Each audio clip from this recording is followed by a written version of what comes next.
for the nerds. This is for the brainiacs. This what we deserve. Go ahead and play it back. You ain't gonna touch me. You not gonna do nothing. You are not above me. I bet you wish you was me. I know it. I know.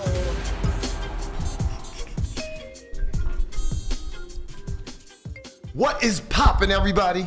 And welcome back to another special episode of the Only Friends podcast.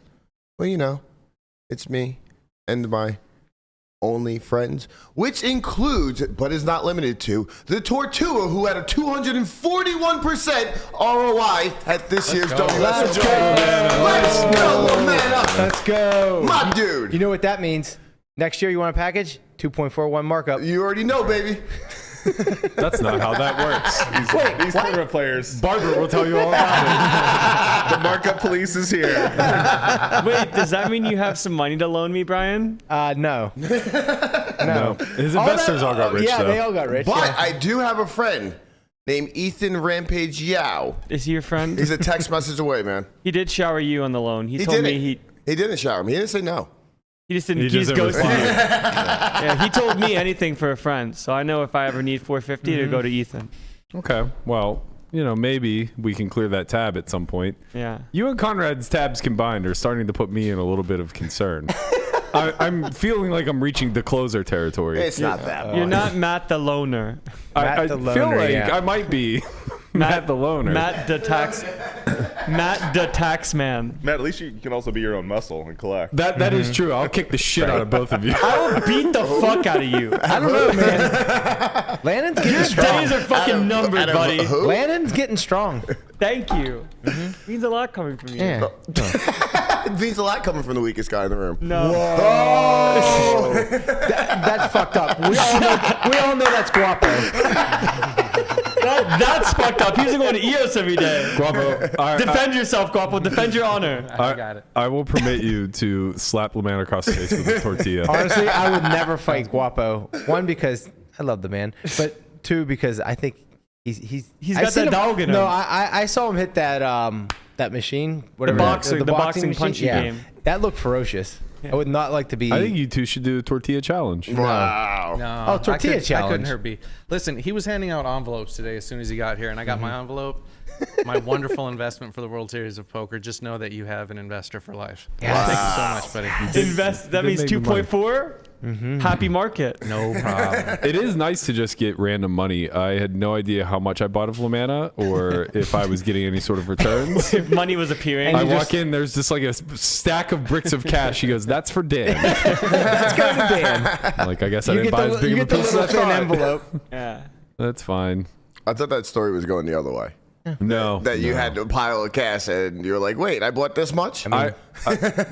This is a place where you, as the old wise sage, can step in, Barber. I am holding way too much money. He called you for old. other people. He's my age, but You called yourself old. He's wiser than me, so therefore he gets. I disagree.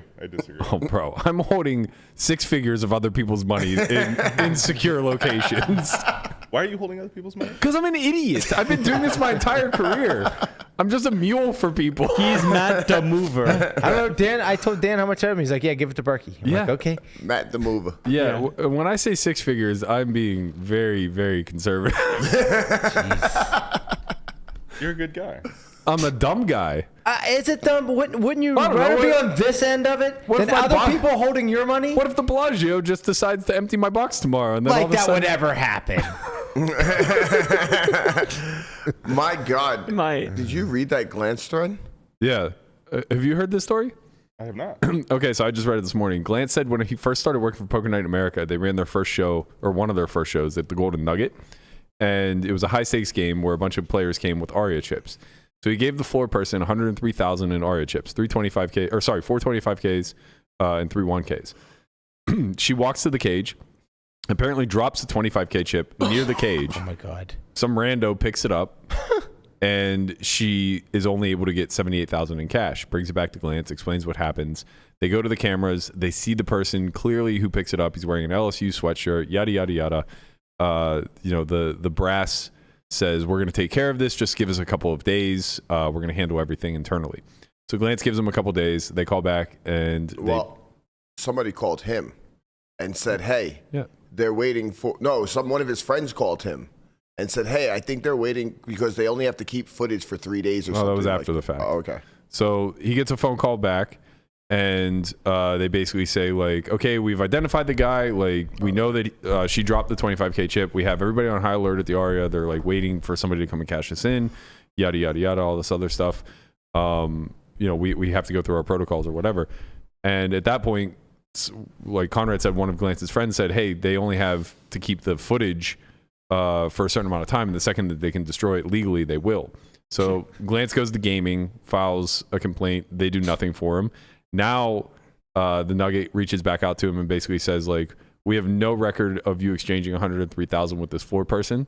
We have no record of there ever being a cash, which is pretty crazy because the cage obviously has a record of 78,000 being exchanged. Yeah. Yes. So they basically just dismissed it as having been a non-event that never occurred, and he just got boned out of 25K. That's insane. A non-event. Yeah. Luckily for him, guys from Poker Night in America paid him back. Yeah, they made it right, but like, we're so.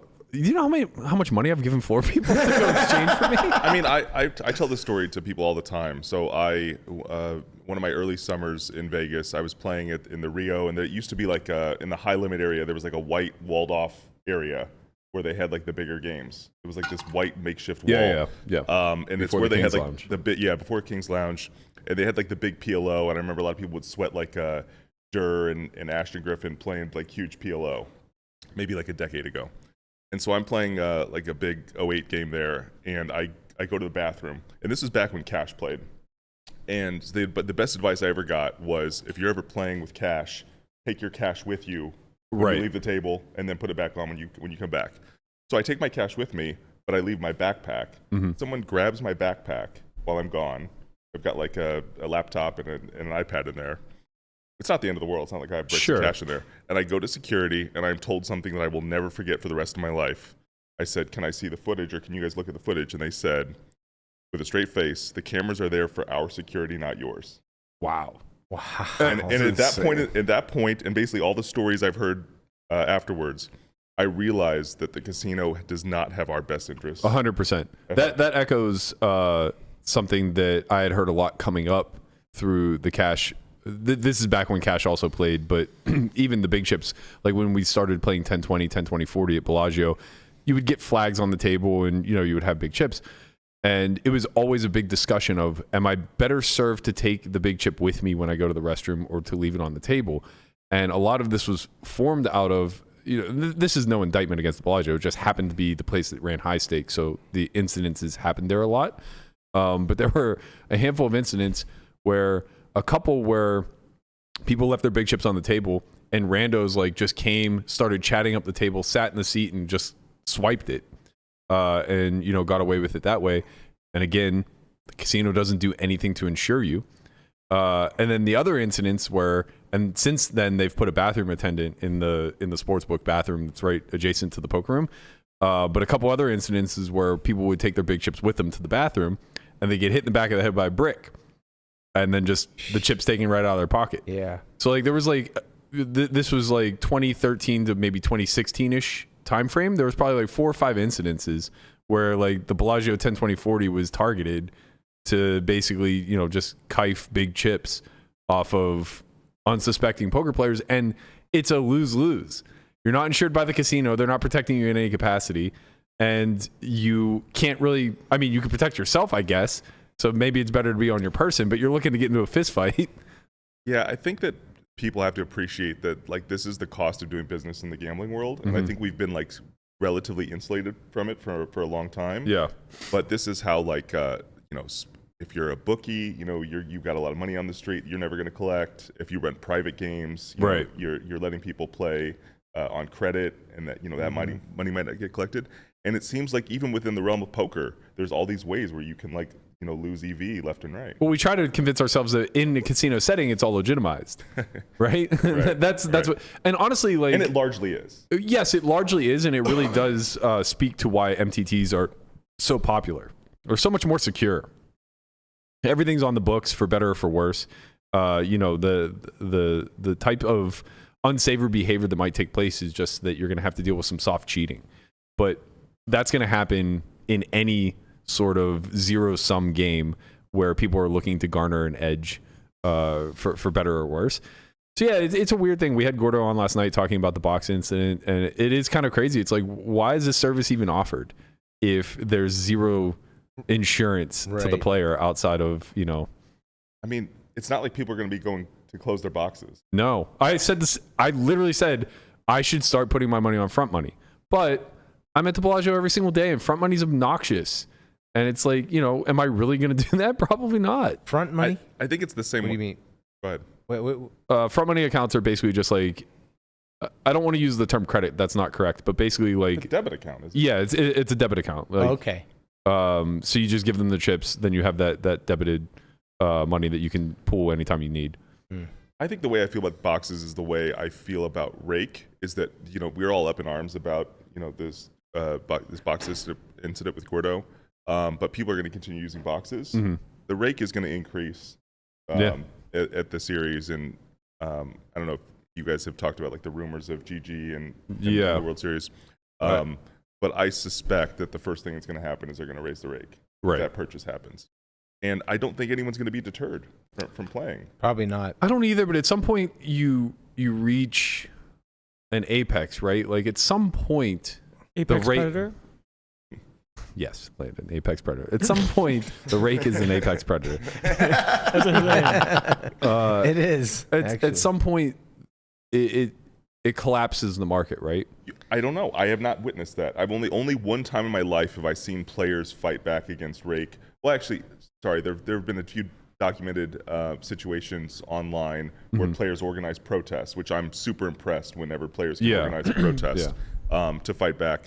A game I played in the Bay Area raised the rake $1, and everyone balked and took their business elsewhere, and they lowered it back to the old rate. Yeah. And I was like really proud of the players for getting together, but I don't think the tournament players, I've always said that, you know, various times over my career, people have advocated for a players union, and I always say this is going to break down really quickly because the first event you protest is going to be the softest event ever, right? And you're going to have a bunch of scabs that cross the line. It happened with the Venetian. They did some weird fucking thing where every dollar over the guarantee did not go to the prize pool. It went to their marketing budget or something like that. It was something wild, just like inconceivable. And yeah, it was like a 100K guaranteed, and everything above that went to them. Right. So it was a 100K guaranteed prize pool, but it was capped at 100K as well.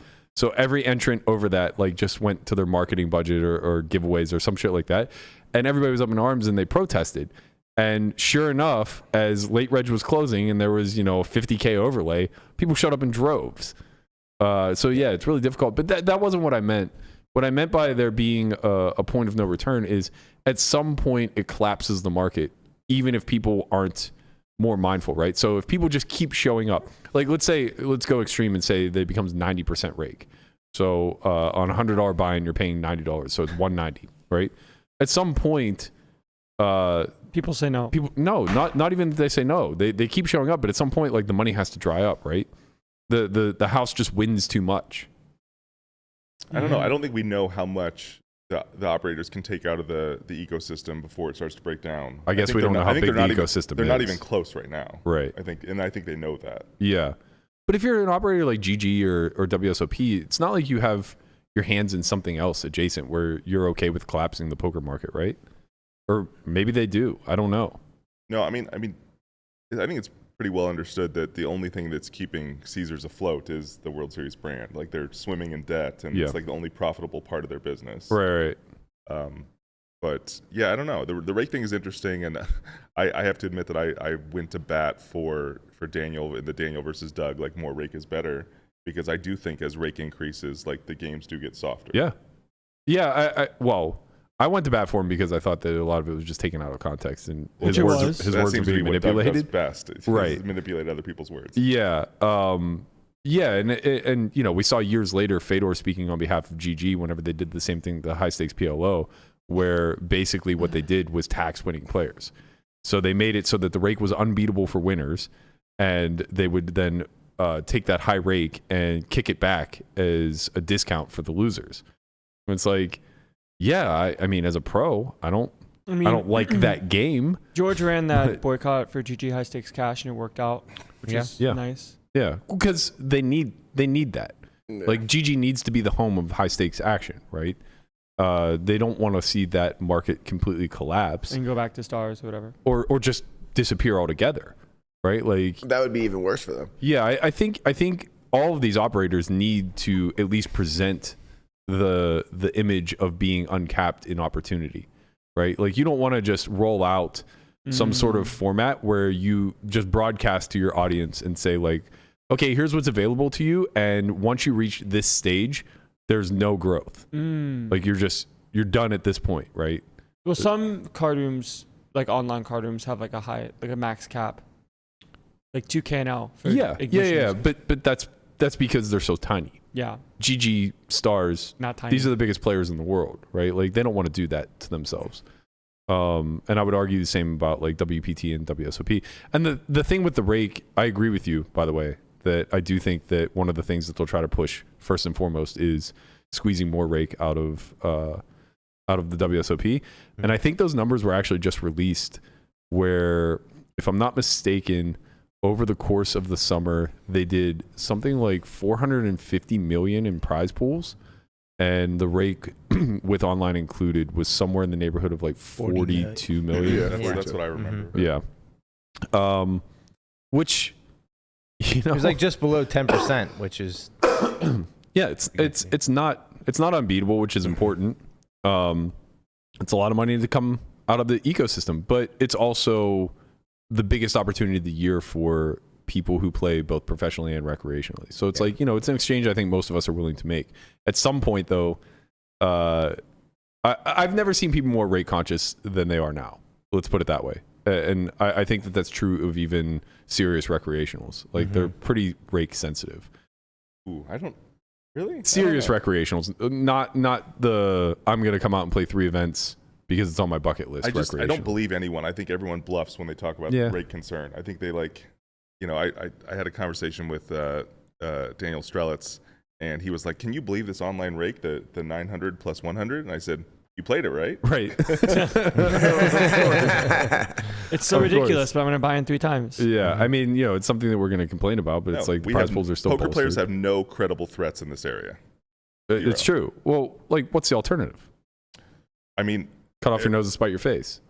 I mean, I think when you look at the economics of it, I think that the people that are going to be removing themselves from the prize pools are like going to be like the marginally winning pros or like break-even pros, because they're going to start to feel the pain. I think people get creative with some of this stuff. Like, maybe as rake goes up, you see more selling at small markups. You see people try to free roll themselves a little bit more. Yeah. But I think ultimately, like, maybe in the long run, the operators realize that, you know, we don't need tournaments to be profitable. Right. Yeah, and you know, from my perspective as somebody who doesn't play MTTs as a living, like, it seems like it's weird because the opportunity seems greater than ever, right? Like, the MTT world is bolstering with opportunity, and we're going to talk a little bit about you know, WSOP kind of capitalizing on a big summer and now launching the winter WSOP. But it seems like the margins are smaller than ever for 99% of the players. I mean, I guess if you're like the elite of the elite, but even that, it's really difficult for me as somebody who feels like pretty in touch with the community and pretty sharp on this stuff. It's really tough for me to carve out who that 1% is based off of, you know, short-term variance. Like, sun running is just real. In a perfect world, an MTT operator wants everybody to break even, right? So they all lose to rake. I mean, I guess ideally, yeah. If you're looking infinite game. Oh, no, I don't think they want them all to break even. I think they want them to all sustain the maximum loss they're willing to sustain. Right. Which that's is probably a like better a way to put it, negative yeah. ROI, basically. Yeah. I mean, Whatever keeps them in action. Yeah, exactly. Keeps them in action. I think that's more of a finite game approach, because like you would assume that at some point they go out of action, but I just think money is too free these days. Like, LA cash scene is a great example of this. Like, no one's beating the rake in any of the fucking games in LA. Not one of them. Like the private games? No, the casino games. Really? I mean, they're like 40 big blind caps. They rake pre-flop. It's $7 cap max. I mean, I play in a game that has a fixed drop and doesn't have a percentage rake, and the games are amazing. They might be. They're very good. They're very good, but if the game was deep, I would say the rake is beatable. But at a 40 big blind cap, it just seems impossible to garner an edge. 40 I mean, you and Brian won Infinite playing that 1-2 game a while back, right? You're talking about like extreme low stakes, like 1-1, 1-2. Like, all the way up to 510. They have a 510. Like a 5-5 or whatever. They have a 510 $400 buy-in.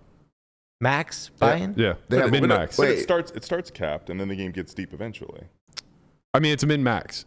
So it's like, yeah, if people stick around. What's in my experience, that's what happens. Yeah, that's fair. where is this?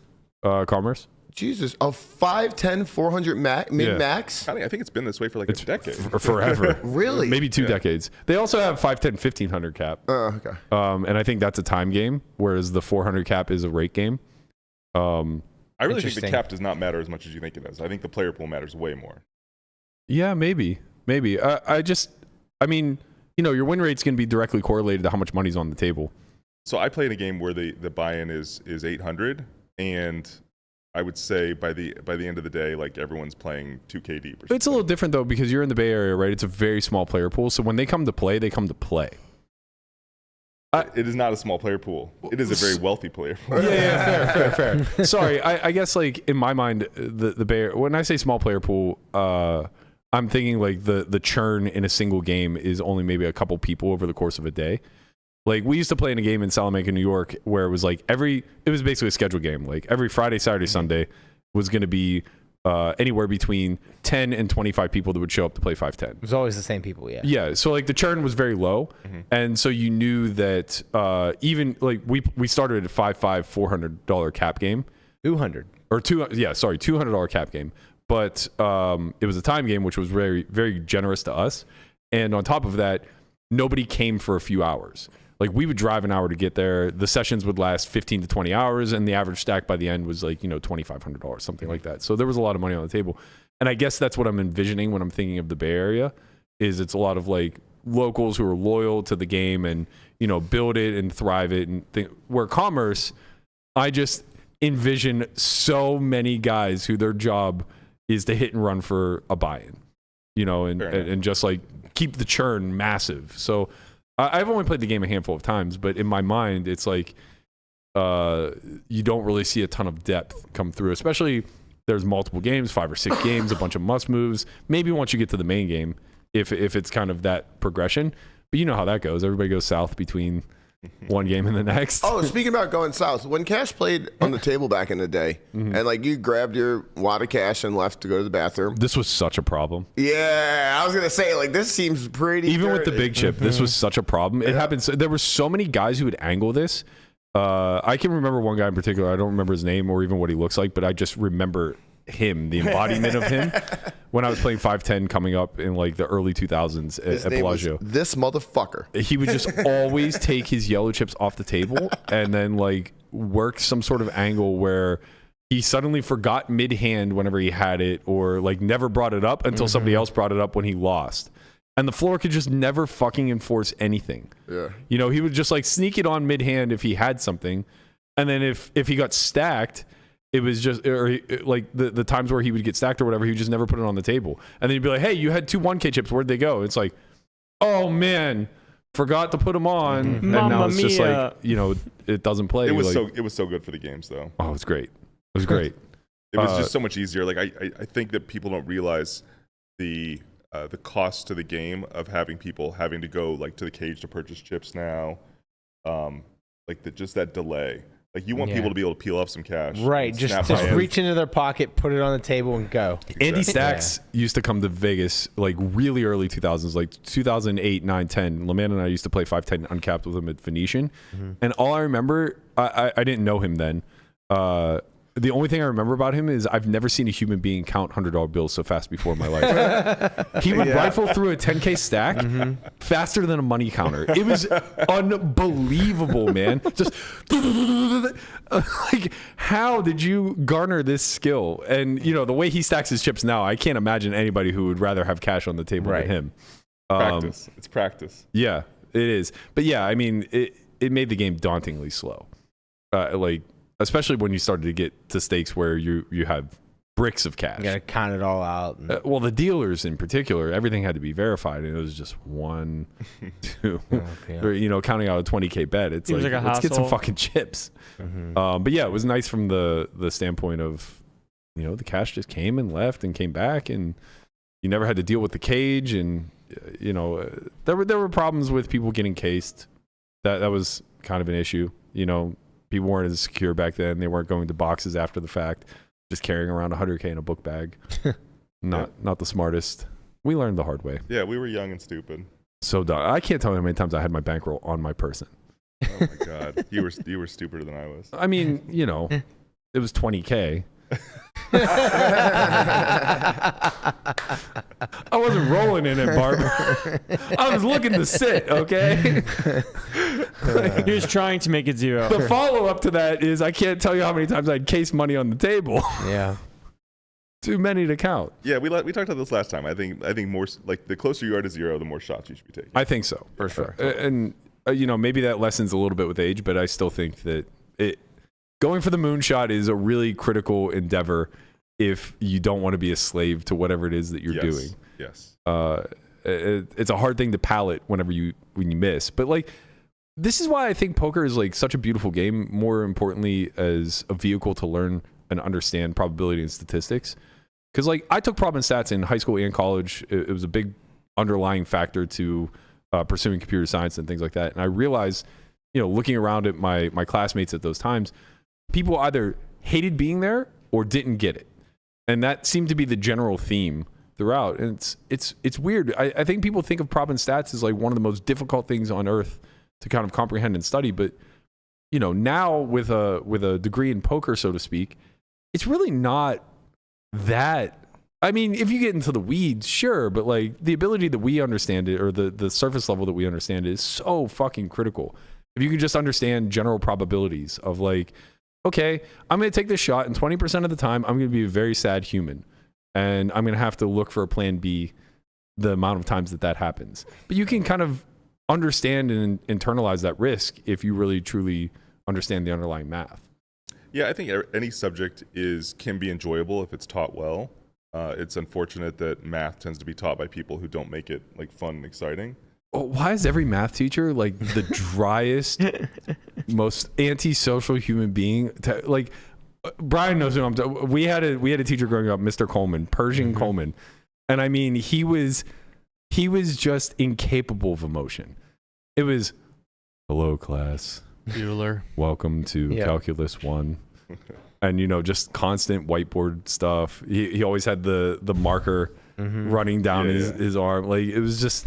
That was the embodiment of how we learned math. Man, yeah, it's not fun. Well, there's Ms. Regs in every profession. That's true. Very true. But So in math addition, teachers are the misregs? exactly. And in addition, it's a job you have to do for the love of teaching because it doesn't pay well. Right. And another thing is there's selection effects. There's selection effects in everything, and I think it's a really good thing to think about whenever you're trying to evaluate why the world is the way it is. But if you look at the people that select into math graduate school, which is where a lot of high school teachers are coming from, it's a grind, and it's a lot of you so over prepare to teach math. I had to take before I went to grad school, I had to take math classes with math majors. And if you think calculus is hard, you haven't seen shit yet. Oh my! Abstract math is or abstract algebra or whatever is one of the most unbearably difficult things you'll ever do in life. Yes, topology, number theory, measure theory, real analysis. This shit is all. Calculus looks like addition compared to this shit. I remember there was this 6-year-old streamer or very young kid who there's a clip where it's I had to do math where it's 0 is less than -3, so it's 0 is nothing. This is less than nothing. Why the fuck am I doing this? How am I measuring between nothing and less than nothing? What are we doing here? How is this real? Yeah, they really play with the when you start to get into irrational numbers, they really start to play with your mind a bit. Yeah. But I think if you can teach this stuff well, to get, I had a good probability and statistics teacher, and once we started doing problems that involve poker, like I can calculate the chance of aces getting free rolled by aces. Right. Like being able to do that with pen and paper. Yeah. Is really cool. Yeah. Yeah, I mean, my early days, this doesn't resonate with Landon at all. He doesn't understand how far we've come. But my early days, I would do EV calcs by hand. And granted, you can only do it at the point of all in, but it was helpful. It made me understand, how like ranges combat against one another in a scenario where you're getting a price. And, it kind of laid the foundation for simple fundamentals that drive this game that everybody missed. Because the step back human approach is get your money in good, right? Like it's just have the best of it. That's how you win at this game. Where the underlying math of it is actually just like, no, follow follow any plus EV decision, which means sometimes getting your money in bad technically as far as which hand is winning, but good as far as the price you're being laid compared to the equity that you possess. Yeah, it's interesting you talk about that because yesterday a friend had a spot where there was like a bounty overlay. Where I was like, yeah, like just with immediate odds plus overlay, you're losing money by calling, but you're printing because of the extra stuff involved. Right. And that's kind of something that's not very human-like to really appreciate because most times it's always just if you don't get the money in good, you're an idiot. Yeah. Well, that's still the kind of general consensus. Yeah. Yeah, I mean, I think that's the odds versus the price you're getting is such an important thing for anyone to understand. Yeah. And I think it is accessible. But to your point of like doing this stuff by hand, I remember like doing my first like ICM calculations with pen and paper. So I started in sit and goes. Scary. And the canonical like math problem that you had to learn in sit and goes was if you're like second in chips and first rips into you with like 4 players left in a top three structure, right. like you're supposed to fold queens. Right. And it's easy if you hear people say that, but it's another thing entirely if you actually do the work and you see the Don't numbers justify behind it. this queen's fold in the main, Brian. Stop it. Just saying. Stop it. Honestly, the more I think about it, it had to have been correct. Yeah, probably. Yeah, like ICM was definitely. I think it was like had like 8 big blinds were like 5 off the money, and like guy opens where like he's never folding. He had like piles of chips. He might have been folding. He said he did. Maybe he's folding, but probably not for 8 big blinds. And I have queen. I'm just like, oh, I'm just gonna fold and take $15,000. It's funny that you bring that up because I had a conversation looking at a bubble spot where it's like sometimes in some tournaments, like the human nonsense effect, like people are just really bad. You just are getting way more than you're actually worth in some spots. So it's like, why take on variance when you can just win? Well, we talked a little bit about this when Strange. we were discussing the Walton effect of the final table, so to speak. And, I was just kind of mentioning a few hands where the general underlying strategy of Walton, whether he's conscious of it or not, is he merges a lot. So he'll face polarized action or he'll generate polarized action himself, and he'll be in the middle of his range in both scenarios. So triple range merge. Yeah, kind of. So like facing a polarized bet where, and an easy example of this is he 3-bet ace king, c-bet jack high, got raised. You're facing a very polarizing action here. And his response with dead middle of range, which is ace king high, is all in. So it's like you look like a genius whenever they're at the bottom, and you look like a fool when they're at the top. Yes. And that general application generates a ton of fucking volatility. And it's unwanted volatility by your opposition, right? So that's why he looks so chaotic in the moment. It looks like he's just wrecking people because they didn't ask for this. It's funny, it's not wanted by the opposition, but you don't want it yourself, and it's like, how do you weigh right. How much has it screwing me over? If you're not conscious of how much it's screwing you over, then you do want it, kind of thing. I mean, I think this hand has been talked about to death, but the 8s versus aces hand, I mean, I think that basically shows that the asymmetry, like how much you're hurting your opponents by taking this aggressive action with a hand that like should not be taking such an aggressive action, right? Versus like the amount of EV you lose when you're wrong, when you run into the top of the polarized range. Yeah. That's kind of the conundrum of ICM altogether is like who gets hurt, who gets helped, and where's the chaotic agent coming from? Yeah, I mean, if 8 people are at a table and 7 play ICM and 1 plays like Rocket Man, the Rocket Man wins. The Rocket Man wins. The Rocket Man wins. I promise you, I've had this conversation too many times. The Rocket Man wins more than his fair share. He wins the event. He wins more money. No. No. Okay. Hunt has modeled this many times over. Okay. And the ICM people will still make more dollars on average. They just win the event less often. I would gamble that the Rocket Man has a higher ROI than the 7 ICM. When you people. say Rocket Man, like you're chicken, just like I'm not. I don't care about ICM. Like I'm saying, just pure ChipEV all the way through. Yeah, no. Or just like the guy that like puts people in the annoying spots and everyone Okay, like that's folds different out than of. that's different than what Berkey's saying, because Berkey's no, talking about you're it's talking about not. Hunt's model, which is just strictly playing EV Chip and not EV. chip EV and not adjusting to ICM throughout the entire well, tournament. the implication that somehow playing negative chip EV wins more money is clearly not true. So I think it's pretty reasonable to start at the baseline of somebody playing chip EV versus the field playing ICM. If it were true that made more money, more what people would be Landon's saying is incentivized kind to of play chip EV. arbitrary and subjective. Like Rocket Man, what does that really mean? You can't really just. Well, I'm you saying can't- what it means. It either means that you're playing chip EV or you're playing negative chip EV. You can't. There's nothing else. The issue is when more people try to play the non-chip EV strategy, then they start to lose. If there's like 2 or 3, like the more people that start like rocketing it off, they start losing more than the ICM people. You see what I'm saying? Yeah, It's hard to understand why more people doing it changes the effect of it. Right. Like, why Because is more one- people are taking on more risk and they're going to collide more. But if everyone else is like playing very calm and one person's being very like hyper aggressive, they are taking from the people that aren't as aggressive because they're trying to stay in the tournament.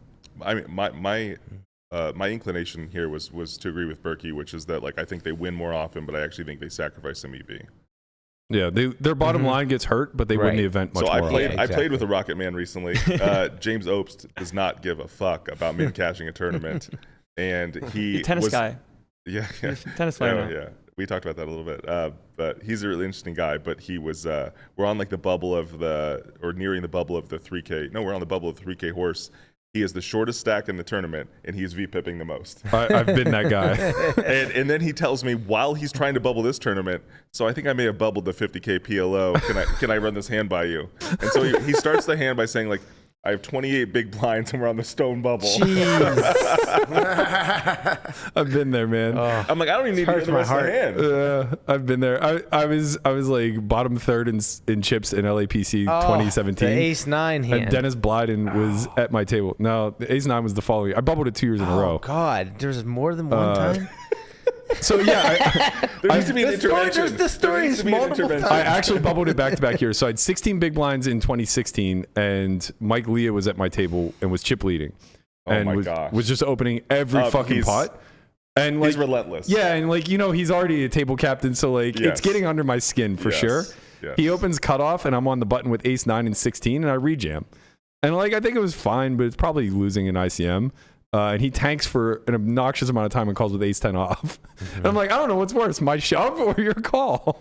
But he ended up going on, I think, getting second in that event. I would just worry that he just doesn't have enough folds there. Yeah, probably. I mean, well, the thing was, it was Maybe weird. if he's calling He ace tank 10, called with yeah, ace 10, so obviously he has enough folds. Yeah. But at the same time, it's just like, what are you doing, man? You have 16 bigs and you auto cash. Like Natasha Mercier, it was her first 10K cash ever. She cashed with like 2 blinds.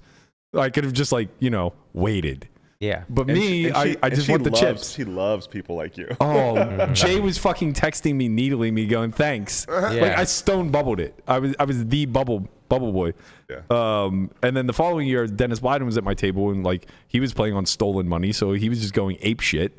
And I have like 21 blinds or something like that. I'm looking behind me, and Christian's literally like stalling every fucking hand to get in the money, and I'm like V-pipping 50% because Blyden's to my left. Oh my god. I end up busting where I open 9-8 of clubs under the gun 1. He calls the button and somebody else calls the big blind maybe, and it comes like 8-4 deuce 2 clubs.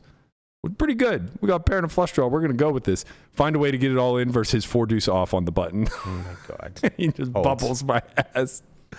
And then he gave Chin a 10% free roll for bubbling his friend, and he goes on and wins it for $1 million, and then goes to jail. But I got him though. He came to Ivy's room right before he went to jail. 1% free roll. You said 10%. Sorry, 1%. Yeah. $10,000. Yeah, $10,000. I got his ass though. Amazing. He came to Ivy's room right before he went to jail, and we got him for a big number. There we go. Min caches matter, man. I know. I think that it's They really do. They This is why really, tournament really life do. isn't for me. you should. I mean, I think I'm so glad that I started in sit and goes because I just have a really deep appreciation of ICM, and like your like if you look at your distribution, like your bubble should be your lowest place. Right. And you shouldn't have like I have like 2 stone bubbles in my life, and I like think about them all the time. Like, oh, I should have played these hands differently. Yeah, like you feel like there's some level of control outside of running. Yeah, kings and you aces shouldn't bubble unless you're like literally like lost in chips. or you get Alternatively- or or you get cooled up. or you get nuts. Yeah, Right, like, yeah, you get yeah, the yeah. nuts and Just, you get right, drawn yeah. out Just on get aces and then you just get it in and lose. hey, right. alternatively, someone's got a bubble. Why are you so goddamn special?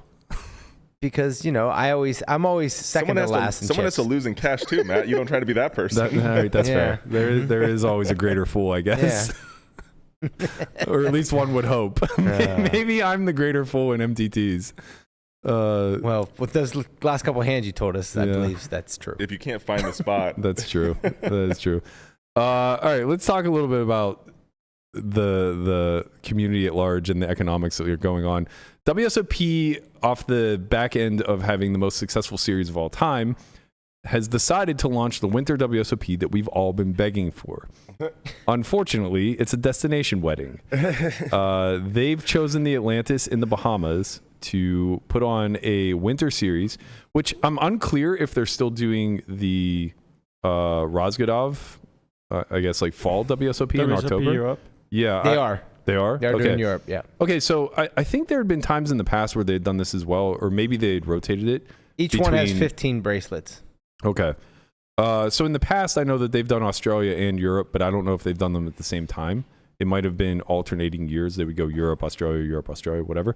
But anyway, this will be the first time that I can recall where there's 3 WSOP series in a year, 2 of which are now destinations outside of Vegas. I initially, like poker Twitter, was kind of up in arms of, fuck these guys. They're clearly just trying to take more advantage of the fact that we're loyal to the brand and that we'll do anything for these big prize pools. And clearly GG is driving, clearly GG is the driving force behind this. That's pretty. It's funny pretty because obvious. I had the opposite reaction of Twitter. I was excited. I was like, oh, wow, more poker. And it's in the Bahamas. Maybe it's because I have friends who live in the Bahamas and I can stay with them for very cheap. But Well, do you not have any intentions of playing the Wynn series? Yeah. I think this is before I realized that it was going to conflict as much as it is. I just saw that they were going to be there, and it was I didn't look into it. So like when I realized that it did conflict, that kind of deflated my I think my the conflict is the happiness. issue here. Yeah, Right. I was immediately kind of annoyed. I love these big festivals. I love these big, like, multiple 2-week tournaments, whatever, 2 weeks of tournaments, and the large guarantees of 5K, 15 million. And then I go look, and I'm like, wait, this is the same time as the Wynn 10K. I just hate that. Why are we separating the community, basically? When these guarantees can all get bigger if we just do it maybe a week or 2 after. Well, Here's the thought. I just had a quick thought Yeah, go ahead. experiment. So here's the thought experiment. So suppose you only have 10 possible slots for a poker festival, and you have 12 festivals. What are you supposed to do in that event? Right. You're gonna have overlap, right? Yeah, of course. Yeah. So eventually, in the long run, as poker grows, there's going to be overlap. Yeah. We just got there earlier. I just think this is kind of major. They're trying to build a major thing, and why would you build it on top of another major? So here's I'll give my brief thoughts, and then you guys can all weigh in as I get eaten alive by this cat.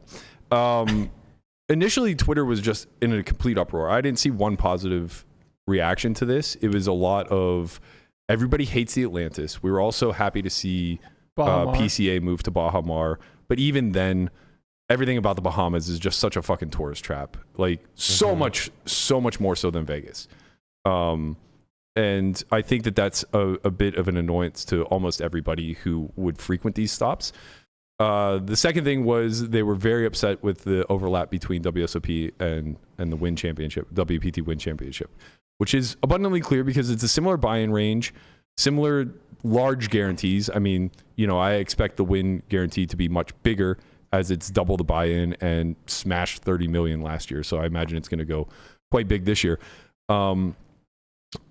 And I wanted to bring my pitchfork out with them, right? I just wanted to jump on board and be like, yeah, fuck these guys. Like, why? Like, we all show up in droves for you during the summer. Why would you take this away from Vegas during a time frame where you could have staggered it such that this was the precursor to the Wynn. You know, we all play this for 2 weeks, and then we all go to the Wynn in droves. And I saw people making like highlighted comments of like, well, WPT started this war by running a 10K 10 mil during the summer that conflicted with the main event, but like there was no conflict. There wasn't. They're not dumb. Yeah. Nobody's gonna try to rival the biggest event in town. They ran it staggered, where if you busted the main, you had a mulligan. Yeah, if you busted I think up to day 5. Yeah, I think it was up to day 5. Yeah.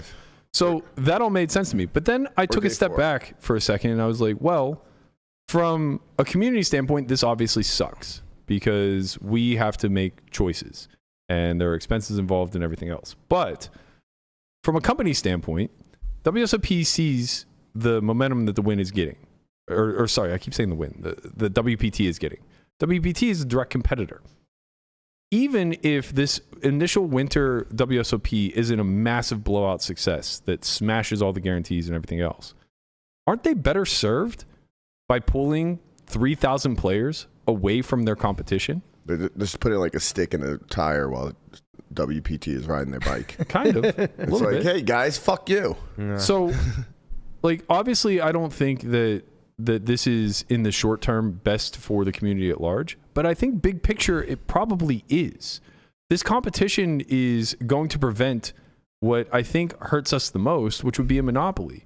And this is what prevents the rake from rising. This is what allows us to continue to have options, and what will force them to keep slapping big guarantees on these types of events, which is what's going to make us show up in droves. And maybe I'm missing something here. I'm waiting for Barber to tell me why I'm wrong, because I'm constantly the contrarian, and poker Twitter doesn't like it. So like I almost just want to accept the fact that I'm getting this one incorrect. But I mean, from my perspective, especially the fact that you could still technically play the Bahamas and make it back for 1C of the Wynn, this is a smart business decision. It's not clear how this is going to play out, but I do think that I agree with everything you've said so far. Every business wants to be a monopoly. When you have monopoly power, you get to price and you get to pad your profit margins. And I think that GG/WSOP is not thinking about what's best for the community. It's how can we make more money. Right. And I think for as much as people love the Wynn and WPT, it seems like the Wynn is like the best brand and best operator in poker. If they lose players to the Bahamas, the Wynn is no longer going to want to fight for those players and give them all the things that they want. Right. And so players are going to have to decide at the margin, do they want to support operators that they prefer, or are they going to chase the guarantees or something like that? Yeah. And I think at the end of the day, I think poker players are going to chase the guarantees. Agreed. And so my forecast on this is I think that GG wins. Yep. In December. Well, Or In the long long-term. run. Long In the run. long term. I think they just grab everyone and everything. the short-term win here is that the prelims to the 10K WPT are smaller, and it's because everybody's in the Bahamas, right? The other short-term win is that the 10 million guaranteed 5K goes off without a hitch. 15 million guaranteed 5K, and the 10 million guaranteed 25K goes off without a hitch. As long as there isn't overlay on those, and even if there is, it's relatively small. I expect there's going to be no overlay for either, because both of them have online operators driving their action, right? WPT is WPT Global, giving away infinite amount of seats. WSOP is GG Poker. They sent almost 800 people to the main event. I'm sure they're going to send triple that to the fucking winter. It's going to be a shitload. Right? So they're going to send 2,000 people. And it's funny because poker Twitter kind of goes down the path of, well, you don't want to play an event with a bunch of satellite winners? It's like, but this isn't 2003. It's not fucking Chris Moneymaker out there. Billy from Poughkeepsie isn't going to be seated at your table. Right. You're getting some goddamn euro grinding it out at 1 cent, 2 cent in the basement of some bomb shelter. That's only true to a degree, right? Because I mean, like, you give away enough seats. There's only so many like good players that can win them, and you give enough. Like I have a man, not on GG. No. GG has 100,000. Espen's gonna show up for his satellite ticket. All right, like He won a seat into the main event that he won. That's Did he really? Yeah, that's what I'm saying. Like there's GG, it's gonna be tough. I mean, I don't know. There were a that lot of comp's gonna be satellite tough. winners in this past main event, and it was Okay, pretty how many tough. soft Euros did you come across? I came across a lot of soft players. That's not what I asked. The satellite winners are not American. yeah. Nobody American is playing on GG. The one thing I do The ones that are is Joseph and Foxen. Right, but and Hey, you keep Yeah. Big Mike's name out of your mouth. It's also kind of like this. He If goes you're to Ontario. European, you're just really, really good at poker. That's not what I said. I asked you how many soft Euros did you come across? A few. The one thing I will say is the 10K in December had no Euros. There was a very, Well, very, very small So amount that's the other arm of this. That's because WPT Prague, or sorry, EPT Prague was going on. is going on at the same time, and for them, it's just infinitely more convenient to go to Prague than it is Las Vegas. And it's also a good stop. Yeah, it's a great stop. So, what happens to that stop? I mean, I don't know how Euros pick their travel.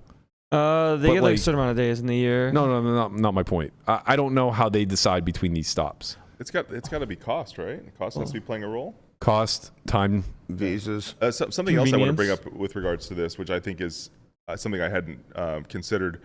Felipe was talking about how the location of the Bahamas and the difficulty of getting into the U.S. Is going to push a lot of like Latin America to the Bahamas, and poker's blowing up in in South America. That's a big market right now. It's a huge it's market. Felipe Ramos? And I think and I think that by the way, one of the most lovely people I've ever met. He's in my great. entire He's life. awesome. It's super sweet. But I actually think that he's advocating for a group of people that doesn't get advocated for in poker Right. too often, and maybe they make this stop a huge success. Yeah, I mean, they're a part of the GG network as well. So, that could easily contribute to a lot of the satellite winners. The other aspect of it, and I think this largely goes overlooked, we hate the Bahamas because it's a fucking tourist trap. It's very expensive. But if you're Diamond Plus, if you're Diamond or above, you get free stay. You get like a free 6 nights at the Atlantis. Diamond? Diamond and above. Yeah, you get 4 nights. Any diamond? Yeah. Really? Well, the higher your tier, I think either the better room you get or the higher or the longer your stay is, or the larger the I don't comp. expect that to stay. We'll see. I We'll think see. last I think year, they struggle to get people. I think that as demand increases, they won't have to give away rooms. Yeah, maybe. I'm pretty sure last year they had it started with like you can do the diamond card thing, and then like I don't know, maybe like a month after announcing it, they changed something that you had to like gamble a certain amount. What are you talking about last year? So if you were a diamond card member, Baha Mar would. No, it's Atlantis. I understand that, Oh, okay. but when PCA happened, Baha Mar was matching people's. Oh, yeah. Well, Tiers. okay. So like That's a totally separate thing, though. That has nothing to do with Caesars World Series. yeah, I'm just saying like eventually like they might do something like Caesars make owns you gamble a Atlantis? certain amount. Yes. Okay, yeah. Yeah. So the free room is effectively just a byproduct of it being a Caesars property, and it's been the case for many years. I don't think it's a property of that. I think it's just a partner. Yeah, maybe. I also think it's just a partner. Yeah, it but, might be. But I think they're I going to think have it's owned by they're gonna have Marriott, less right? incentive to offer free rooms if Yeah. they're having a huge series there. Yeah, In the same way that Paris and they could just black out those dates. And yeah, exactly. But at least for the time being, that's something that we can all cash in on that are diamond or above. So like that does lessen the cost a lot. And for this year specifically, a lot of these people use their rooms in Oh, PCA. for PCA. So right. now they have to pay. Yeah, that could easily be true. Although the Baha Mar, it's sold out. It's sold out so quick. A lot of people stayed in Atlantis. A lot of people stayed at Atlantis. So I wonder 20 if, minute ride. like, let's say that this ends up being a success, right? when you say this, meaning The WSOP, Yeah. Winter WSOP, what is the end game as far as them as operators, especially now that they're aligned with GG? Is it to continue to rival WPT, or is it to instead try to position themselves against PCA? Because those two things, I mean, you can't overlap both because Christmas falls in between, and that's just like a dead stop for all gambling in some regard. So like, it's interesting to me, I guess, or it's curious to me that they chose. Can't like run it from December to. It's probably whoever's on their heels. February, right? It's curious to me that they chose to rival WPT specifically when they easily could have challenged PokerStars. I mean, they're basically putting up the exact same guarantee that PokerStars put up for the PCA this year. they might be experimenting. I mean, I think I'm excited to see how this plays out because I'm curious to see how the poker ecosystem responds these different operators, but you could see a world where GG just takes over in the way that Stars could have an alternate timeline. And it's also making the players make a much bigger choice, right? It's stay in Vegas or go to Bahamas. When you challenge PCA, you're going to be in Bahamas. You can play both. Like you can play a mix, right? Because you're going to be there both times. Yeah, there's scheduling where you could play the 10K and then go to Bahamas, right? The Bahamas ends in enough time for you to come back for 1C. So you can do both. You would literally have to get on a plane and. But you'll miss all the prelims. Right. As Connie and I were saying, like it's just going to be a shit show for everyone who tries to do that. There's only going to be a finite number of people that can get on the plane. That can get it, and then you're going to have late reg for 1C. Yeah, I'll do it. Yeah, I would do it. Don't judge me, all right? But there's prelims here. You'd have to be willing to. Like book flights the second you bust your final event. This is the equivalent of the coal mines for poker players. Yes, 100%. Right. This is our lunch pail. I gotta do what I gotta do. Right. Honestly, there was a point in my career where I remember kind of being in that grind where it's like you fly to Borgata, you have a miserable fucking trip, you're in the middle of nowhere, New Jersey. It's going to be an hour car ride to even get a flight, and then you find yourself like on a plane to middle of nowhere fucking. I don't know. I never did the Middle America tour, but like, you find yourself going to like taking a train to fucking Baltimore and grinding the Maryland stop. So the play in that instance would be go to Bahamas, play the prelims in Maine there, and then go to Wynn for 1C, but you miss all the prelims for the Wynn. Correct. I mean, in my mind, it's just clear. If you're American, you just stay in Vegas, and if you're not, you do both. I think that. I mean. The thing is, I think most Americans, I would say like 95% of Americans end up coming to the Wynn. Atlantis is a dump. Atlantis sucks. I mean, it does suck as an adult, but like it's not a dump. I've seen people drive to dumps for good tournaments. Also true. It is true. I mean, the biggest irony here is that poker players say they go into poker for the freedom, and then they end up not having any freedom. There is no freedom. Tournament players, bro. Us cash guys, we're chilling. There is no freedom in this life. We are slaves. I gotta tell you, the thought of me going to the Bahamas never even crossed my mind. I know that F1 is gonna be here end of November, and then we're rolling right into the holidays. I'm gonna have a game every goddamn day. As soon as I saw the tweet, I messaged Matt and Julian. I was like, hey, I might be coming to the Bahamas. You might be going. Yeah, we ain't going. That's because you're a tourist. We're touristing. F1, those games are going to be fucking amazing. Of course. Yeah. That might be the best time ever. Hotel rooms are going for like fucking $5K a night. Like it's going to be a shit show on the strip. But I will say that I might be too generalized when I say if you're American, you stay, and if you're European, you go, because for the East Coasters, this is actually a nice swing where WPT hits Florida at the end of November, and you can literally just hop a puddle jumper from there over to the Bahamas, play the WSOP winter, and then if you feel really spry, shoot your way west to Las Vegas. I'm curious how many poker players actually like grab pen and paper and estimate their their ROI, their expected earn on a trip like that versus their costs, because you don't have to do that really with Vegas, because the amount of volume you can put in and the cost, you can do Vegas really, really cheaply. Yes. You can't do that to the Bahamas. That's true. Your outlay may be 4 or 5K or something like that. I've only gone to PCA 3 times, or 4 times, I think. And it was always that. I could just never justify it. It was. You need like a package. And I was young and dumb. I didn't even understand like ROIs were so capped and everything else. It was just like, I've been on enough trips. I've gone to the Borgata enough fucking times to know that paying $400 a night for a hotel room is not beatable. Like, it's the only casino in America that I'm down, and it's not an accident. It's a miserable fucking place. Delusional poker players. Man. Yeah, and it was just like, okay, like you get to chase this big dream and play for a big amount. But I remember the first time I went with Dan, and we stayed in like some off Atlantis shithole that was like, a third the cost a night, and we're splitting a room. And Breezes? Maybe, yeah, definitely breezes. Shout out to breezes. We're walking past people trying to sell us drugs and hookers every day as we walk into the Atlantis. But like, it was a good trip. We went deep in the main, cash for like $50K or something like that. It's like, okay, this is beatable if you do it right and get lucky.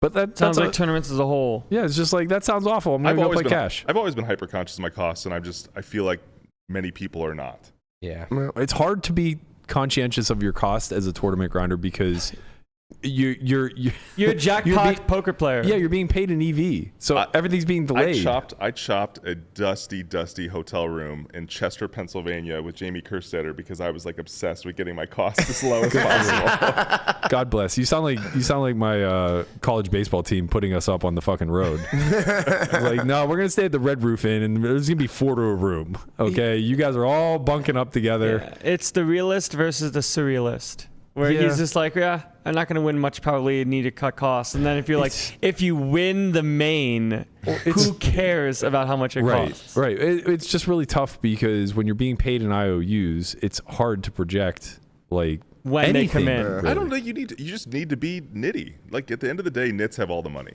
It's true. That sounds Speaking so of, you owe awful, Alan money though. for $3,600. No, I don't. Yeah. No, because he doesn't understand how bets work. Right. You have to accept the bet for it to be a bet. You can't just free roll me and then in hindsight go, hey, I won, pay me. It's like, this isn't some fucking Buffalo jackpot.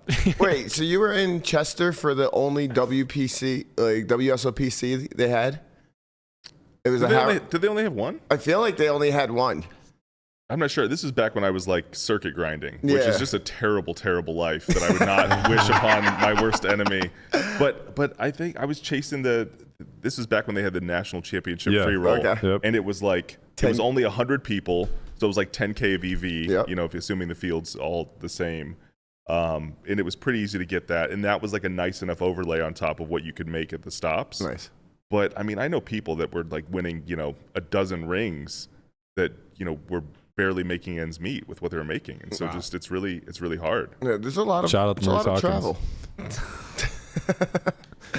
If you're on that grind, there's a lot of travel, a lot of expenses. Yeah. I mean, you have to really love it. I think you have to like love the people you're traveling with. Like I had a good group of friends that I still stay in touch with, but it was, I mean, that was probably around the time where I realized cash is king. Like learning how to play cash was the best decision I ever think made. that's another reason why everybody's kind of upset that they're not just piggybacking off of Wynn instead of competing against them and just bringing it to Vegas, because so much has changed in the tournament stops. Like outside of the mid stakes tours, like MSPT, Run Good, stuff like that.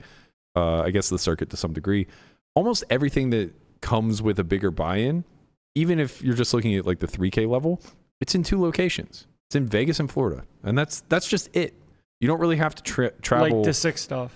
Yeah, like you just don't have to travel across. I mean, we used to chase WPTs all through California, would do the California swing, would end up in the Bay, would follow it all the way to the Borgata, and then would come down to Florida and maybe would stop at Baltimore in between for a smaller one where it's only 250 up top. And, you know, you end up in Choctaw and all these other places. But it's like, Sounds like it's a hassle. it's a hassle. It's expensive. It's exhausting. You never fucking win. Like it's miserable. But now we have 2 destinations, and they're great places to go to. Vegas, where you're going to get in a ton of fucking volume. You're going to be able to play anything that you want, game wise, cash wise, tournament wise, whatever. It's all going to be there. You're going to have 6 other casinos that are piggybacking off of whatever big event is going on, and you're going to do really well, at least as far as getting your attempted ROI realized. And then you have Florida, that you can just turn into a fucking vacation because it's a beach always. That's where you're You know? going. No, I'm not. Oh, I am. You I'm are. going there. Daytona. I'm going there tonight. That's Oh, right. man. I forgot about that. If anybody who's in the Daytona area, I'm going to be there for 5 days. Come check me out at the Daytona Check me out. poker room. Check me out. Check me out. But yeah, like I think so much of that has changed, and I don't know the direction that it'll go. Jamie's got good tweets. She really does. She really, really does. She's going hard on this one. I want her to get that fucking necklace. I know, Her right? best tweet. Yeah. Wait, what necklace? So there was like a football player quarterback that had a necklace with like his best plays on it. Okay. So it was just like a video of all his best highlights. So now we're gonna get one for Jamie with her tweets. Oh, okay. I like that. You like press a button and it skips to the next best Yeah, tweet. that's pretty strong. Yeah, I don't know how all this shakes out. My inclination is similar to yours in that I think like GG powering it, they kind of just win. I think that, you know, this is Certainly. kind of the first step to them revealing that they've taken over the WSOP. I don't know that that's fact. It's just the rumor floating around, and it seems like it's a pretty logical one. It seems that way. It also just seems like they're putting their foot down and say, "Hey, we're number one for in the future. You guys are all gonna." WPT is making moves, though. Listen, I love WPT, but what Gigi's doing is trying to say, "Hey, we're number one, and for the future, you guys are all gonna schedule around us." Yeah. Can you put that tweet back up? That The The So Piggly I Wiggly hate tweet. this is so emblematic of a poker player's tweet. Like I'm going to speak with such confidence about something I know fucking nothing about. I'm going to make this prediction. He has no idea. He has no idea how this is going to play out. I think the reason poker players are express such disdain for this is because they don't like it. Yeah. They don't like the fact they're going to be forced, to this freedom thing again, or lack Yeah, thereof. yeah. They're going to be forced to go to a venue. They're going to have to pay a lot of money to go squeak out some of these, Sklansky bucks or whatever. Yeah. And that's why they're up in arms about it. The biggest irony of all is that it's the group that is most taxed in all of this, as far as like time and having to go through the hustle and bustle, is actually the high rollers, because the WSOP is putting on. This isn't a small stakes trip, right? Like the 5K main is one of the smaller buy-ins. They have a 25K 10 million guarantee. They have a 100K. What is it? 100K They haven't really 5 million revealed guarantee. there's 15 events, right? Sure. I know they said the lowest buy-in is 1,000, and they have three high rollers, right? They have a 25K, a 50K, and a 100K. And 2 pot limit Omaha high rollers. Oh, they do. Okay. Yeah.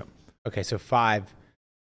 So a third of the events are going to be high roller events. And then you think the rest are going to be sub 5,000? No. You're going to earn like a 10K and like a. You're weeping for I'm the not high weeping rollers? for them at Okay. all. But you're Yeah. saying you're the most taxed? I'm just saying that they're the ones that might are, have to do both. They're the ones that are most obligated to chase this, not the mid-stake grinder. Yeah. that It's not the guy playing 1,500 Yeah, but circuits that is they'll really be like fine. forcing their hand. No one's obligated to play anything. That's Well, you true, understand yeah. what I'm saying. Like There's only so many high rollers. from a volume standpoint, they're attracted. This series is attracting them. I think, like, first and foremost, when a third of the events are going to be attractive to the biggest names in the world, and they have $1 million buy-in here not at the same time, but shortly thereafter. Yeah. They're going to have to leave the comfort of Vegas, where most of them reside, and they're going to have to chase this at the Bahamas. And it's very subtly a really strong play by WSOP, because they get automatic name power behind this that otherwise would just tell them to fuck off. Like the high rollers don't show up for the series any longer during the summer outside of the specified events. Yep. You don't see Jason Kuhn out there grinding a 1K. That's not a thing anymore. Boxing will be in there. You know what I want to see? I want to see a refuck you. I want to see the Wynn put up like a 25K 10 mil, the same guarantees for the high rollers, and say, hey, pick your destination. They could. They could do it. They haven't put out a schedule yet, and they can literally just say, hey, Are their What's pockets up? deep enough for something like that? Yes, absolutely. all the dollars. So Absolutely. they can go toe to toe, GG. Yeah, the irony is what would end up happening if they did that. This wouldn't apply to me just because cash will be too good here. But if say the Wynn said, okay, we're going to run a rival high roller series Oh man. identical to the World Series, what would end up happening is the best players in the world would all be here, and my ass would be in the fucking Bahamas playing the softest 1K, the softest 100K to ever fucking run. No, the way I'd see it is like everyone in the higher stakes community just gets into a group chat and they like chop it up and go half and half. No, that would, you have your West Coasters and your East Coasters. It would be like me, Jonathan Jaffe, and Mercier in the Bahamas, and then all the fucking killers here. No, that's not how it would work out. You know, Well, because they might think that because now someone from Vegas might think that everyone else is staying, and then they're gonna go. it doesn't matter, man. They're so rich. Like, you don't want to inconvenience yourself. Like, even if you told me that was going to be the case, What if they want to go to the Bahamas? nobody wants to go to the Bahamas. Bahamas is nice. You didn't like the You are the only person who wants to go to the Bahamas. You're such a. I want to go to I Bahamas. don't know, man. The Bahamas was pretty fun. I want to go to Bahamas for PCA. I want to go wherever they're gonna have us do the podcast. How about that? That part's that's true. That's true. Yeah. We you are guys for want us to hire. take, please That's true. Yeah. inconvenience us, please. Yes, Wynn. You please. want? Yeah. Listen, WSOP. You want us there? We're only going if you pay for. This our is trip, what we need. We and- need to get a bidding war between Yeah. WPT and WSOP for our Yes. services. Yeah, who Yes. want me? Who want me? So the other thing I want to bring up today was the fact that the World Series only has value, and it's similar to the Trump name. Like Trump's wealth is a function of the value of his brand. Right. When his Right. brand tanks, he is less wealthy. Right. The World Series only has value insofar as people, see it as this great brand. And I wonder, at a certain point, do you dilute your own brand by having so many series, so Right. many bracelets? I mean, there's been so much talk about, are we giving- 95 bracelets this summer plus Yeah, we're gonna get into the hundreds here But soon. like, For sure. does that really matter? Well, that's what no one knows. No I don't one think knows. it does. I'm not sure. I think the danger is that they potentially become too saturated or too diluted by the GG name, right? You're taking two powerhouse brands and potentially merging them together, and WSOP is iconic in its own right, very specific to live nonetheless, and has, you know, a lot of precedence that's already been set, a lot of prestige that's aligned with the bracelets, even though that may be watered down a bit now. And then you have GG, which is the polar opposite. It's a fast upstart online company that immediately blew stars out of the water. They've done so with a little bit of scrutiny, some, you know, potential nefarious activities that have taken place. You know, a lot of the stuff that we've become aware of that's a black eye to the community has been happening on their watch. So when you merge the two of them together, but I guess the last thing I should say is that GG's been growing at a rapid rate, though, right? The growth is off the charts. It's going to be really difficult if you merge them together to not see it as GG first. And I worry that then that becomes similar to like what we saw with Stars in the EPT. I don't think of the EPT as the European Poker Tour. I think of it as a Stars run event, right? And my expectation when it comes to those events is that I'm going to see a lot of the players who are regs on Stars show up. If that happens with WSOP, we've gone a long way from, you know, just playing with the average Joe from Kansas or Kentucky to now having to battle against, you know, up and coming young grinders. I wouldn't make the assumption that GG's brand is going to dominate. Like, I think it's a reasonable assumption that when you're weighing Stars versus EPT, that Stars brand dominates. Yeah. I think the World Series has enough cachet and history that it's not going to be subsumed by GG. Yeah, I agree with that for the summer for sure. But when we start talking about these smaller series, sure, the winter series or whatever, like when even the or if they WSOP, start offering something like Scoop, that's a World Series. Exactly. Well, they already do, right? Like I think they gave away something like 180 bracelets last year online. Like something.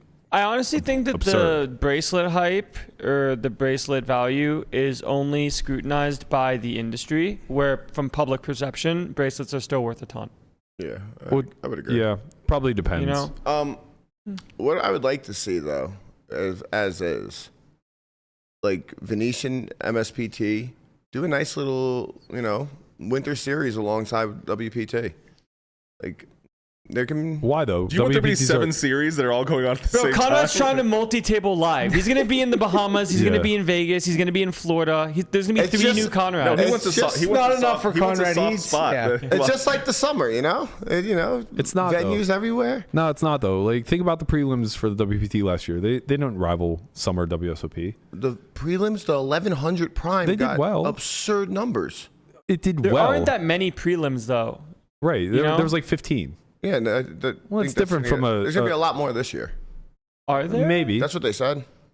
You know what venues has become diluted or saturated is the LA tournament scene. Yes. So in LA, maybe 10 years ago, tournaments were like a really big deal. LAPC is dead. It's dead. California Poker Championship, dead. Like there's just there were too many tournaments for too long. Well, I think losing the WPT branding just ruined. Also, the 7% LAPC. tax, right?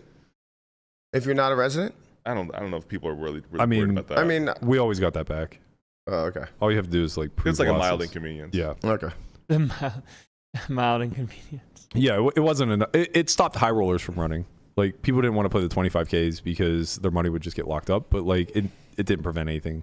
LAPC was massive forever, but yeah. it's totally dead. I think it showed that there is a saturation point. You can't have too many tournaments because LA, you know, one of the largest cities in the world. Yeah. Certainly one of the richest. Many dollars. Yeah, it's just tournaments have become dust. Why? What happened? I mean, I think poker is difficult to try to make a game that is sustainable that people are going to continue to play. And so one of the problems you have with tournaments is that, like, this has come up a couple of times. People can be much more delusional if they can't run tournaments over and over and over again and learn their true ROI. Mm-hmm. Like if you play one tournament a year, you have no idea whether you're losing, 80% or winning 200%. But if you play that tournament every day for the rest of your life, you're going to become more and more confident about your ROI. You'll find out pretty quick. You'll find.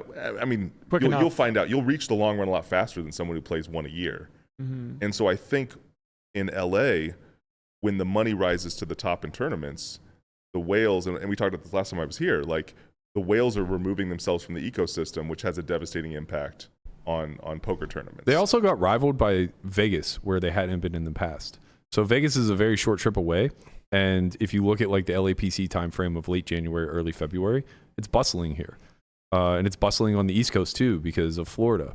So every state has legalized gambling now. That's the thing that I don't think people appreciate is like, if you go back 15 years, there were like 5 places you could play poker. Right. Now there's dozens. Yeah. Everywhere but Texas. Yeah, so WPT removes. I mean, you can play in Texas, but they don't have legalized. WPT removes themselves from LAPC.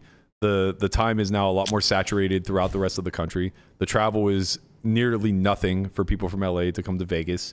Super Bowl is here. It's one of the biggest events that occurs during that time frame. There's just a million reasons why nobody wants to be in LA during those portions of the year, and they're not guaranteed anything. Why did WPT remove themselves from LAPC? Do we have any idea? No, I mean, in general, I think that because it's not like the stop was a bust, right? It was a good stop. It was a great stop until COVID. And then they said no more. Well, I know why WPT is no longer doing Shooting Star, which was Bay 101 refused to pay WPT their fee. That's why it's always that's always the case. Oh, WPT just licenses their name. They charge. Well, I don't know if they charge all operators the same, but they were charging Bay 101 $1 million. What? $1 million. 7 digits with 6 zeros? Yes. Oh my God. To run like a WPT themed event. To have the right to host a WPT event. Yeah. And I don't see how you're ever getting that back. No, that stop died. LAPC died. I think Legends at Bike died.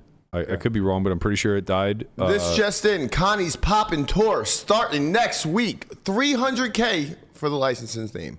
Yeah, there's definitely a shortage of poker tours. You should probably start Connie another Poppin' one. Tour. Yeah, start the CPT. Wow. I mean, colored people WSOP. time? I knew you were going to say that. I fucking knew you were going to say that. You know I can't let go. Unreal.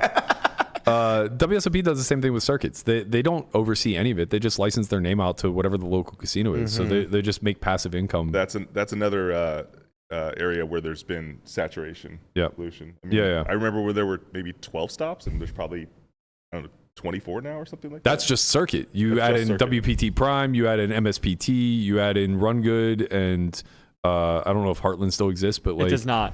Okay, but I mean, you might be looking at like a couple hundred stops throughout the year, and they don't do a good job of coordinating with one another. Yeah, and I think that like one of them does the stuff, and then everyone else circulates. I don't think so. Right? Like doesn't. No, it's not like summer WSOP. People don't build their schedules around whoever the industry leader is. They're all just competing for the same. They just wing it. Yeah, everyone's just winging it. Yeah, they're just clicking buttons. Why? I feel like there's a smarter way. Because it only matters to the local casino, right? Like it's up to Choctaw when they want to run their WSOP circuit because they're paying for the licensing. You understand? The tours themselves don't give a shit. The tours aren't the ones that need the tournament to be successful. Well, I mean they do because they need to be able to sell their brand. But the truth of the matter is the locale or the local casino is the one that needs it to pop off. So it's just always going to be this wing it kind of you'll see like 2 circuit events going on at once, right? Because it's like they're not coordinated to have them scattered. Well, and I guess there's so many of them that you have to reach the point where right. When you have 24 of them, then you have to have. Yeah. Do you think it's better to have the like choice between, or do you think it's better if it just like was one? Like you go here because this is here, then you go here because this is here, and you go here. It depends. You get the choice to go to these things. It depends. Well, okay. So in its current state, I think that this free market approach is infinitely better, and that's why I'm kind of on the side of I don't mind what WSOP is doing here. Like, sure, as a player, I would love it if they just came the last week in November and we had a 6-week long series instead. That like WSOP Part 2. Yeah, that flowed from WSOP into WPT, but as somebody who just like understands market mechanics a little bit, I like that there's no monopoly. I like that they're challenging one another. I like that rakes will be down and guarantees will be up. Rakes will be down? Are we sure of this? Well, we can keep it suppressed as long as they're not like They're like gas stations that set up on each other's corners, right? Like you can't jack up your price. I'll just keep mine the same. Two operators operating series at the same time are going to have a lower rake for each of their events than because one it's operator. not like everyone must be here. Correct. Exactly. Which is why WSOP rake is higher, Right. because everyone does come here. Right. Well, I mean, this is the beauty of like free market capitalism, is that when you have a bunch of people that are selling a similar product, profit margins are driven to zero in the long run. Right. But Oh, I see, because they just want to keep kind of It's competing. Like say you have a markup of 10%, then your competition lowers their markup to 9% to grab all the business, and then you lower to 8, and it just like that game keeps getting played until it's down to 0. Yeah, and that's good for us. It's good for everyone. That's why food is so cheap at the grocery store. Right. But alternatively, if we wanted to get outside of a free market and instead look at the potential like growth ceiling of poker as a whole, Is there more people coming into it? yes, as in more people coming into it, as well as it just becoming larger on like a world stage and having a bigger platform. And not being streamed behind a paywall. Right. Well, whatever. If we could leaguify poker in some regards, where there was just an overseeing entity similar to the NFL, Or like, that would be, then we would have to have, a stop in AC that then moves to Baltimore and then moves to Florida, and you travel the country accordingly. if there was like an American poker tour or whatever. Yeah, and but it can't just be like That would be epic. right. It can't just be great callback. Andy Duke tried this.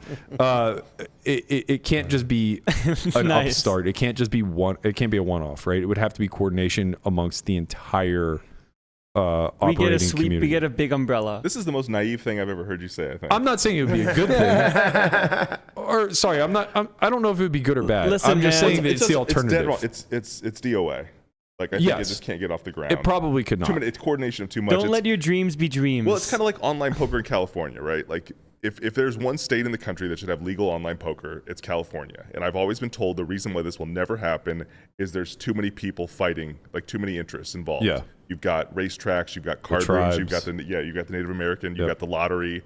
It's just too many people fighting for the pie, which means the pie never gets made. Right. I think the only way that this could ever happen, we spoke about this a bit, and I agree. I think it's like super, super low probability. But I think the only way that it ever had or could potentially have legs is if all casinos, and you could throw like online operators in that mix, if they all saw some massive upside to this, which they don't, because they see poker as, feudal and it's just a loss lead. But if for some reason they all had one unified vision where they thought this game could grow, 100x or 1,000x or whatever, and they came together to form the league, so to speak, they became the NFL owners in this regard, then I think like it could potentially have some sort of legs. But you're asking for way too much coordination amongst very wealthy people who believe their way is best. right. They're not incentivized to do that.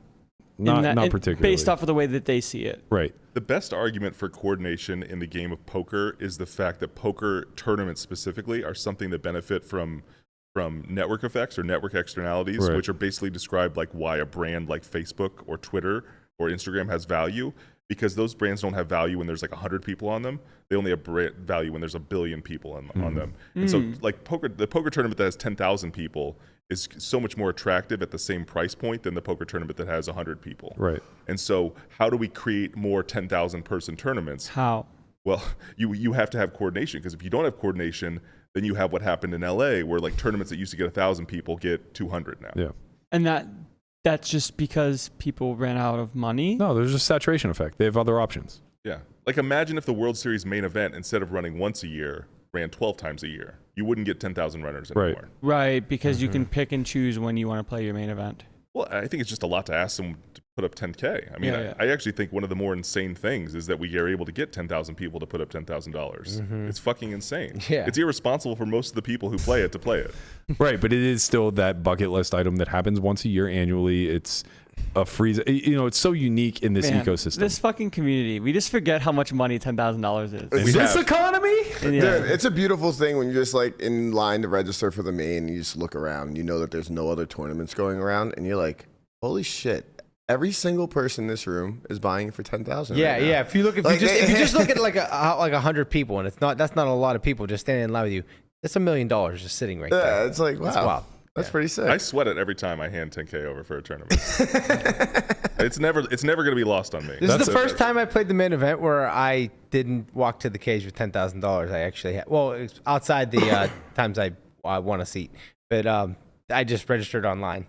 Because, you know, why stand in line? Yeah. Man. But it didn't have the same effect. It's like, Wait, you had no problem paying $3 for the? you know what? It was rough. It hurt my soul, but I did it. I did it every time. Barber has a serious Yeah, I problem with put the $3. it- I think. It came out. Like $120 in I look at the Bravo line every fees time. a I day. look at the line, but as I'm walking to, Oh my God. to the kiosk, if the line is short, I'm fading that $3. Come on. Even I don't do that. I'm the tortoise. No, it's What's the point of having money if you can't buy convenience? Yeah. I never once stood. The only time I stood in line the entire summer was For the tag team. yeah, tag team, because you had to. I know what my time was is worth. nice. If I can save $5-10 here and there, I'm going to do it. Yeah, I figured it was like going to be around Your time $100 is worth for the summer. multiples of that. My time is worth 0 in the hour before Reg, roughly 0. Come on. What am I going to do? I don't know. I'm trying to You're have, gonna vibe. I'm trying to have coffee and chat with people. I'm getting showered left and right. Damn. I was on a very regimented grind. Otherwise, I would have met you every morning. It's all good. All good. I I had some great conversations. I like really tried this summer to move some of my that fucking music. So good. They plays us right out. No, right? great. But I really tried to move a lot of my online conversations, online friends to IRL. I think it's so important. it's so important. Even IRL just, conversations. I was talking to Emma about this. You know, she was leaving today, and the game's kind of wrapping up for the summer. And I was just like, all right, I guess I'm going to an antisocial hole for a few months. And she was like jokingly telling me to shut up. I was like, no, like thinking about it, this is the most amongst people that I talk to regularly that I've been, you know, outside of the podcast every day Right. in maybe the entire year. Like the World Series is very special in that regard. Like you're kind of forced into real life interactions with people that you otherwise only speak to on the internet. Yeah. Sounds like everyone these days. Time to go back to our holes. It is. I'm out of here tonight. So again, if you're in the Daytona area, be sure to stop by the Daytona Poker Room. I will be there. Check him out. These guys are going to handle the podcast for the last 2 days.